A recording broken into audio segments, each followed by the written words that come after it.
ಎಲ್ರಿಗೂ ನಮಸ್ಕಾರ ಹಾಗೂ ಜೋಕರ್ ಸ್ಪೀಕ್ಸ್ ಪಾಲಿಟಿಕ್ಸ್ ಯೂಟ್ಯೂಬ್ ಚಾನಲ್ಗೆ ಸ್ವಾಗತ ಸುಸ್ವಾಗತ. ಸ್ನೇಹಿತರೆ, ಇವತ್ತಿನ ಮೊದಲನೇ ಅಪ್ಡೇಟ್ ಏನಪ್ಪಾ ಅಂದರೆ ಡಿ.ಕೆ. ಶಿವಕುಮಾರ್ ಅವರು ಎಲ್ಲ ಬೆಂಗಳೂರಿಗರಿಗೂ ಒಂದು ಖಡಕ್ ವಾರ್ನಿಂಗ್ ಅನ್ನು ನೀಡಿದ್ದಾರೆ. ಹೌದು ಸ್ನೇಹಿತರೆ, ಈ ಹಿಂದೆ ಈ ಸಾರ್ವಜನಿಕರು ಏನು ಮಾಡ್ತಿದ್ರು ಅಂದರೆ ತಮ್ಮ ವಾಹನಗಳಲ್ಲಿ ಕಸ ಎತ್ಕೊಂಡ್ಬಂದು ಅಲ್ಲಲ್ಲಿ ಬಿಸಾಡಿ ಹೋಗ್ತಾ ಇದ್ರು. ಈಗ ಅವ್ರಿಗೆಲ್ಲ ಒಂದು ವಾರ್ನಿಂಗ್ ಅನ್ನು ನೀಡಿದ್ದಾರೆ. ಅವ್ರೇನಂತ ಹೇಳ್ತಿದ್ದಾರೆ ಅಂದರೆ ಇನ್ನು ಮುಂದೆ ಈ ಥರ ಬೈಕಲ್ಲಿ ಅಥವಾ ಬೇರೆ ವಾಹನಗಳಲ್ಲಿ ಕಸ ಎತ್ಕೊಂಡು ಬಂದು ಎಲ್ಲೆಲ್ಲರೂ ಬಿಸಾಡಿದ್ರೆ ಅವರ ವಿರುದ್ಧ ಕಠಿಣ ಶಿಸ್ತು ಕ್ರಮ ತೆಗೆದುಕೊಳ್ಳಲಾಗುತ್ತೆ ಅಂತ ಅವರು ತಿಳಿಸಿದ್ದಾರೆ. ಅಷ್ಟೇ ಅಲ್ಲದೆ ಅವರು ಪೊಲೀಸ್ ಅಧಿಕಾರಿಗಳು ಕೂಡ ಒಂದು ವಾರ್ನಿಂಗ್ ಅನ್ನು ನೀಡಿದ್ದಾರೆ. ಅವರೇನಂತ ಹೇಳ್ತಿದ್ದಾರೆ ಅಂದರೆ ಸಂಚಾರಿ ಪೊಲೀಸ್ ಅಧಿಕಾರಿಗಳೇನಿದ್ದಾರೆ ಅವರೆಲ್ಲರೂ ತಮ್ಮ ವ್ಯಾಪ್ತಿಯಲ್ಲಿ ಬರುವಂತಹ ರಸ್ತೆ ಗುಂಡಿಗಳ ಪಟ್ಟಿಯನ್ನು ಕೊಡಬೇಕು ಅಂತ ಅವರು ಖಡಕ್ ವಾರ್ನಿಂಗ್ ಅನ್ನು ನೀಡಿದ್ದಾರೆ. ಅಷ್ಟೇ ಅಲ್ಲದೆ ಈ ಅಧಿಕಾರಿಗಳು ಏನಂತ ಹೇಳಿದ್ದಾರೆ ಅಂದರೆ ಬೋಗಸ್ ಬಿಲ್ ಏನಾರ ಹಾಕಿದ್ರೆ ಅವ್ರ ವಿರುದ್ಧ ಶಿಸ್ತು ಕ್ರಮ ಕೈಗೊಳ್ಳಲಾಗುತ್ತೆ. ಕೆಲಸ ಇಲ್ಲಿ ಮಾಡಿದ್ದೇವೆ, ಕಾಮಗಾರಿ ಇಲ್ಲಿ ಮಾಡಿದ್ದೀವಿ ಅಂತ ಏನಾರು ಬೋಗಸ್ ಬಿಲ್ಗಳನ್ನೇನಾರ ಹಾಕಿದ್ರೆ ಅದಕ್ಕೆ ನೇರವಾಗಿ ಅಧಿಕಾರಿಗಳೇ ಹೊಣೆ ಆಗ್ತಾರೆ ಅಂತ ಡಿ.ಕೆ. ಶಿವಕುಮಾರ್ ಅವರು ಖಡಕ್ ವಾರ್ನಿಂಗ್ ಅನ್ನ ನೀಡಿದ್ದಾರೆ. ಸ್ನೇಹಿತರೆ, ಮುಂದಿನ ಅಪ್ಡೇಟ್ ಏನಪ್ಪಾ ಅಂದ್ರೆ ಇವತ್ತು ನಮ್ಮ ನರೇಂದ್ರ ಮೋದಿ ಅವರ 75ನೇ ಹುಟ್ಟುಹಬ್ಬ. ಹೌದು ಸ್ನೇಹಿತರೆ, ನರೇಂದ್ರ ಮೋದಿ ಅವರಿಗೆ ನಮ್ಮ ಕಡೆಯಿಂದ wish you happy birthday Narendra Modiji. ಹೌದು ಸ್ನೇಹಿತರೆ, BJP ಅವರು ಸತತವಾಗಿ 3ನೇ ಬಾರಿ ಅಧಿಕಾರಕ್ಕೆ ಬರಲು ಕಾರಣ ನರೇಂದ್ರ ಮೋದಿ ಅವರು.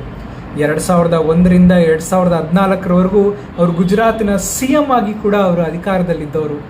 ಈಗ 2014ರಿಂದ ಇಲ್ಲಿವರೆಗೂ BJPಯನ್ನು ಉತ್ತಂಗಕ್ಕೆ ತೆಗೆದುಕೊಂಡು ಹೋಗಿ ನಮ್ಮ ವಿಶ್ವ ಭೂಪಟದಲ್ಲೇ ನಮ್ಮ ಭಾರತದ ಹೆಸರನ್ನು ಅಗ್ರಗಣ್ಯ ಸ್ಥಾನದಲ್ಲಿ ನಿಲ್ಲಿಸಿರುವಂತಹ ನಮ್ಮ ಪ್ರಧಾನಿಗಳಾದ ನರೇಂದ್ರ ಮೋದಿ ಅವರಿಗೆ ಹುಟ್ಟುಹಬ್ಬದ ಶುಭಾಶಯಗಳು. ಇನ್ನು ಮುಂದಿನ ಅಪ್ಡೇಟ್ ಯಾರ ಬಗ್ಗೆ ಅಂದರೆ ನಮ್ಮ DCM ಡಿ.ಕೆ. ಶಿವಕುಮಾರ್ ಅವರ ಬಗ್ಗೆ.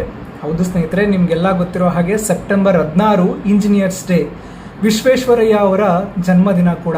ಈ ಸಂದರ್ಭದಲ್ಲಿ ಅವರು ಕಾರ್ಯಕ್ರಮದಲ್ಲಿ ಪಾಲ್ಗೊಂಡು ಮಾತನಾಡಿದ್ರು. ಅವ್ರು ಏನಂತ ತಿಳಿಸ್ತಿದ್ದಾರೆ ಅಂದರೆ ನಮ್ಮ ತುರ್ತು ಪರಿಸ್ಥಿತಿ ಏನಿತ್ತು ಆ ಸಂದರ್ಭದಲ್ಲಿ ನಮ್ಮ ಮನೆ ಮೇಲೂ ಕೂಡ ಜಪ್ತಿ ಆಯಿತು. ಆ ಸಂದರ್ಭದಲ್ಲಿ ನಮ್ಮ ತಂದೆ ಅವರು ಎಷ್ಟೇ ಕೇಳ್ಕೊಂಡ್ರೂ ಕೂಡ ಇಂಜಿನಿಯರ್ ಒಬ್ಬರು ತುಂಬಾ ಕಾಟ ಕೊಟ್ಟಿದ್ರಂತೆ.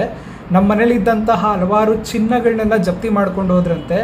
ಆ ಕಾರಣಕ್ಕಾಗಿ ನಮ್ಮ ತಂದೆಯವ್ರಿಗೆ ನನ್ನನ್ನು ಇಂಜಿನಿಯರ್ ಮಾಡಬೇಕು ಅಂತ ಆಸೆ ಇತ್ತು. ಆದರೆ ಏನು ಮಾಡೋದು, ನನಗೆ ಚಿಕ್ಕ ವಯಸ್ಸಿನಿಂದ ಕೂಡ ರಾಜಕಾರಣಕ್ಕೆ ಬರಬೇಕು ಅಂತ ಆಸೆ ಇತ್ತು.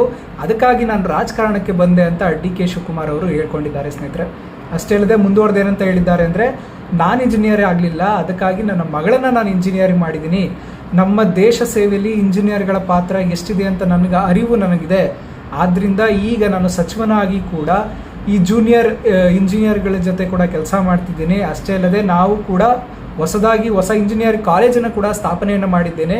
ಇದರಿಂದ 100 ಮಂದಿ ಇಂಜಿನಿಯರ್ಗಳು ಹೊರಬರುತ್ತಾರೆ. ಇದಕ್ಕಿಂತ ನನಗೆ ಸಾಕಷ್ಟು ಖುಷಿ ಇದೆ ಅಂತ ಅವರು ತಿಳಿಸ್ತಾ ಇದ್ದಾರೆ. ಸ್ನೇಹಿತರೆ, ಇನ್ನು ಮುಂದಿನ ಅಪ್ಡೇಟ್ ಏನಪ್ಪಾ ಅಂದರೆ ನಮ್ಮ CM ಸಿದ್ದರಾಮಯ್ಯ ಅವ್ರ ಬಗ್ಗೆ. ಹೌದು ಸ್ನೇಹಿತರೆ, ಅವರು ಒಂದು ಕಾರ್ಯಕ್ರಮದಲ್ಲಿ ಪಾಲ್ಗೊಂಡಿದ್ರು. ಅವ್ರು ಏನಂತ ಹೇಳಿದ್ದಾರೆ ಅಂದರೆ ಈ ಸುಳ್ಳು ಸುದ್ದಿ ಪ್ರಸಾರ ಮಾಡುವವರ ವಿರುದ್ಧ ಹಾಗೂ ಕೀಳು ಮಟ್ಟದ ಪ್ರಾಕ್ಟೀಸ್ ಮಾಡುತ್ತಿರುವಂತಹ ಯೂಟ್ಯೂಬ್ ಚಾನೆಲ್ಗಳ ವಿರುದ್ಧ ಮಾತನಾಡಿದ್ದಾರೆ. ಅವರೇನಂತ ಹೇಳ್ತಿದ್ದಾರೆ ಅಂದರೆ ಈ ಸುಳ್ಳು ಸುದ್ದಿ ಹಬ್ಬಿಸೋರ ವಿರುದ್ಧ ಹಾಗೂ ಈ ಕೀಳು ಮಟ್ಟದ ಯೂಟ್ಯೂಬ್ ಚಾನೆಲ್ನ ಮಾಡುತ್ತಿರುವವರ ವಿರುದ್ಧ ಈ ಮುಂದೊಂದು ದಿನಗಳಲ್ಲಿ ಲೈಸೆನ್ಸ್ ಕಡ್ಡಾಯ ಮಾಡಬೇಕು ಅಂತ ಸಂಘದವರು ನಮಗೆ ಬೇಡಿಕೆ ನೀಡಿದ್ದಾರೆ. ಅದನ್ನು ನಾನು ಪರಿಗಣಿಸ್ತೀನಿ ಅಂತ ಅವರು ಹೇಳ್ತಾ ಇದ್ದಾರೆ. ಹೌದು ಸ್ನೇಹಿತರೆ, ಅವರು ಮುಂದುವರೆದು ಏನಂತ ಹೇಳ್ತಿದ್ದಾರೆ ಅಂದರೆ ನಾನು ಇಷ್ಟು ದಿನ ರಾಜಕಾರಣದಲ್ಲಿದ್ದೀನಿ, ನಾನು ಯಾವತ್ತೂ ಪೇಪರ್ ಅವ್ರಿಗಾಗಲಿ ನ್ಯೂಸ್ ಅವ್ರಿಗಾಗಲಿ ಈ ರೀತಿಯೇ ಬರೀರಿ ಆ ರೀತಿಯೇ ಬರೀರಿ ಅಂತ ನಾನು ಯಾವತ್ತೂ ಹೇಳಿಲ್ಲ. ಆದರೆ ನನ್ನ ಒಂದೇ ಒಂದು ಮಾತು ಏನಂದರೆ ಸತ್ಯವನ್ನು ತೋರಿಸಿ, ಜನತೆಗೆ ಸತ್ಯವನ್ನು ತೋರಿಸಿ ಅಂತ ಅವರು ಕೇಳ್ಕೊಂಡಿದ್ದಾರೆ. ಅಷ್ಟೇ ಅಲ್ಲದೆ ಅವ್ರು ಏನಂತ ಹೇಳ್ತಿದ್ದಾರೆ ಅಂದರೆ ನನ್ನ ಕಾರ್ ಮೇಲೆ ಕಾಗೆ ಕೂತಿದ್ದನ್ನು ನೀವು ಇದರಲ್ಲಿ ಪ್ರಸಾರ ಮಾಡಿದ್ರಿ. ಈ ಜ್ಯೋತಿಷ್ಯರಾಗಿರ್ಬೋದು, ನಿಮ್ಮ TV ಚಾನಲ್ನವರು ಹೇಳಿದ್ದೆಲ್ಲವೂ ಎಲ್ಲಿ ನಿಜ ಆಯಿತು, ಎಲ್ಲ ಸುಳ್ಳಾಯಿತು. ಆದ್ದರಿಂದ ದಯಮಾಡಿ ಸತ್ಯವನ್ನು ತೋರಿಸಿ ಜನರಿಗೆ ಅಂತ ಅವರು ಕೇಳ್ಕೊಂಡಿದ್ದಾರೆ. ಸ್ನೇಹಿತರೆ, ಮುಂದಿನ ಅಪ್ಡೇಟ್ ಯಾರ ಬಗ್ಗೆ ಅಂದರೆ ಬಾನು ಮುಸ್ತಾಕ್ ಅವ್ರ ಬಗ್ಗೆ. ಹೌದು ಸ್ನೇಹಿತರೆ, ನಮ್ಮ CM ಆದ ಸಿದ್ದರಾಮಯ್ಯ ಅವರು ಯಾವ ಕ್ಷಣದಲ್ಲಿ ಈ ವರ್ಷದ ನಮ್ಮ ಮೈಸೂರು ದಸರಾವನ್ನು ಬಾನು ಮುಸ್ತಾಕ್ ಅವರು ಉದ್ಘಾಟನೆ ಮಾಡ್ತಾರೆ ಅಂತ ಹೇಳಿದ್ರು, ಆದ್ರಿಂದ ಇಲ್ಲಿಯವರೆಗೂ BJPಯವರಾಗಿರ್ಬೋದು, JDS ಆಗಿರ್ಬೋದು ಇದಕ್ಕೆ ವಿರೋಧವನ್ನೇ ವ್ಯಕ್ತಪಡಿಸಿಕೊಂಡು ಬಂದಿದ್ದಾರೆ. ಇದಕ್ಕೆ ನಮ್ಮ CM ಸಿದ್ದರಾಮಯ್ಯ ಅವರು ಕಿಡಿಕಾರಿದ್ದಾರೆ. ಅವರೇನಂತ ಹೇಳ್ತಿದ್ದಾರೆ ಅಂದರೆ ವಿವಿಧತೆಯಲ್ಲಿ ಏಕತೆಯನ್ನು ಗುರುತಿಸುವಂತಹ ದೇಶ ನಮ್ಮದು. ನಾವು ಜಾತಿ ಎಲ್ಲ ಭೇದವನ್ನು ಮರೆತು ನಾವು ಮೈಸೂರು ದಸರಾವನ್ನು ಆಚರಣೆ ಮಾಡಬೇಕು.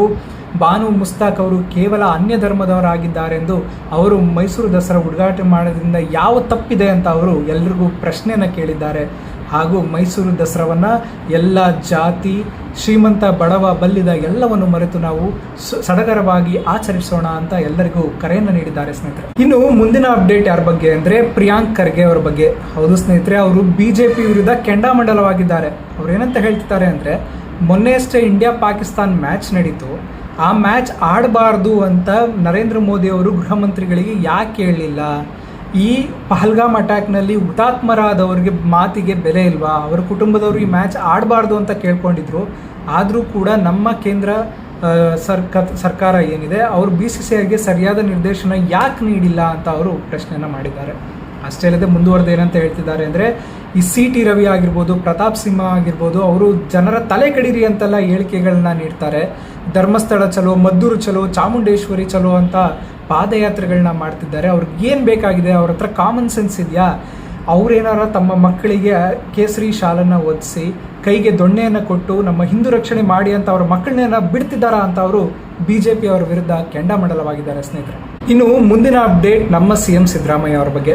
ಹೌದು ಸ್ನೇಹಿತರೆ, ಅವರು ಕಳೆದ ಸಾರಿ ವರುಣಾ ಕ್ಷೇತ್ರದಿಂದ ಸ್ಪರ್ಧೆ ಮಾಡಬೇಕಾದ್ರೆ ನಾಮಪತ್ರ ಸಲ್ಲಿಸುವ ಸಂದರ್ಭದಲ್ಲಿ ಅವ್ರು ಏನಂತ ಹೇಳಿದರು ಅಂದರೆ, ಇದೇ ನನ್ನ ಕೊನೆಯ ನಾಮಪತ್ರ ಆಗಿರುತ್ತೆ, ನಾನು ಎಲೆಕ್ಷನಲ್ಲಿ ಸ್ಪರ್ಧಿಸೋದಿಲ್ಲ ಅಂತ ಸುಳಿವನ್ನು ಕೊಟ್ಟಿದ್ರು. ಅಷ್ಟೇ ಅಲ್ಲದೆ ಅವ್ರು ಏನಂತ ಹೇಳ್ತಿದ್ರು ಅಂದರೆ, ನಾನಾದಮೇಲೆ ಯತೀಂದ್ರ ಹಾಗೂ ಧವನ್ ರಾಕೇಶ್ ಅವರು ಇದ್ದಾರೆ, ಅವರನ್ನು ಕೂಡ ಈ ಜನತೆ ಸ್ವೀಕರಿಸಬೇಕು ಅಂತ ಹೇಳಿದರು ಅಂತ ತಿಳಿಸಿದ್ದಾರೆ. ಅಷ್ಟೇ ಅಲ್ಲದೆ ಇತ್ತೀಚೆಗಷ್ಟೇ ಒಂದು ಕಾರ್ಯಕ್ರಮವೊಂದರಲ್ಲಿ ಚಾಮುಂಡೇಶ್ವರಿ ಕ್ಷೇತ್ರದಲ್ಲಿ ಇರುವಂತಹ ಜನರು ಆ ಸಂದರ್ಭದಲ್ಲಿ ರಾಕೇಶ್ ಅವರನ್ನು ನೆನೆಸ್ಕೊಂಡಿದ್ದು. ಇದೇ ಸಂದರ್ಭದಲ್ಲಿ ಅವ್ರು ಏನಂತ ಹೇಳ್ತಿದ್ದಾರೆ ಅಂದರೆ, ಧವನ್ ರಾಕೇಶ್ ಅವರು ಈ ಕ್ಷೇತ್ರದಲ್ಲಿ ಎಲೆಕ್ಷನ್ಗೆ ನಿಲ್ಲಬೇಕು, ಅವ್ರಿಗೆ ಶಾಸಕರಾಗಬೇಕು, ಅವರ ತಂದೆ ಹಾಗೂ ಅವರ ಕುಟುಂಬದವರು ಈ ಕ್ಷೇತ್ರಕ್ಕೆ ನೀಡಿರುವಂತಹ ಕೊಡುಗೆ ಬಹಳನೇ ಅಪಾರವಾಗಿದೆ. ಆದ್ದರಿಂದ ಧವನ್ ರಾಕೇಶ್ ಅವರು ಈ ಮುಂದಿನ ಎಲೆಕ್ಷನಲ್ಲಿ ಭಾಗವಹಿಸಬೇಕು, ಸ್ಪರ್ಧೆ ಮಾಡಬೇಕು ಮತ್ತು ಅವರು ಶಾಸಕರಾಗಬೇಕು, ಇದನ್ನು ನಮ್ಮ ಪರಿಗಣಿಸಿ ಅಂತ ಅವರು ಸಿದ್ದರಾಮಯ್ಯ ಅವ್ರನ್ನ ಕೇಳ್ಕೊಂಡಿದ್ದಾರೆ ಸ್ನೇಹಿತರೆ. ಇನ್ನು ಸಿದ್ದರಾಮಯ್ಯ ಅವರ ಮೊಮ್ಮಗ ಆದ ಧವನ್ ರಾಕೇಶ್ ಅವರು ಎಲೆಕ್ಷನ್ ನಿಲ್ತಾರಾ ಇಲ್ವಾ ಅನ್ನೋದು ಮುಂದಿನ ದಿನಗಳಲ್ಲಿ ನಾವು ಕಾದು ನೋಡಬೇಕಾಗಿದೆ. ಇನ್ನು ಮುಂದಿನ ಅಪ್ಡೇಟ್ ಯಾರ ಬಗ್ಗೆ ಅಂದರೆ ನಿಖಿಲ್ ಕುಮಾರಸ್ವಾಮಿ ಅವರ ಬಗ್ಗೆ. ಹೌದು ಸ್ನೇಹಿತರೆ, ಅವರು ಕಾಂಗ್ರೆಸ್ ಸರ್ಕಾರ ವಿರುದ್ಧ ತೀವ್ರವಾಗಿ ತರಾಟೆಯನ್ನು ತೆಗೆದುಕೊಂಡಿದ್ದಾರೆ. ಅವ್ರು ಏನಂತ ಹೇಳ್ತಿದ್ದಾರೆ ಅಂದರೆ, ಕಲ್ಯಾಣ ಕರ್ನಾಟಕದಲ್ಲಿ ಅತಿ ಹೆಚ್ಚು ಮಳೆಯಾಗಿ ಅತಿ ಹೆಚ್ಚು ಬೆಳೆ ನಾಶ ಆಗೋಗಿದೆ.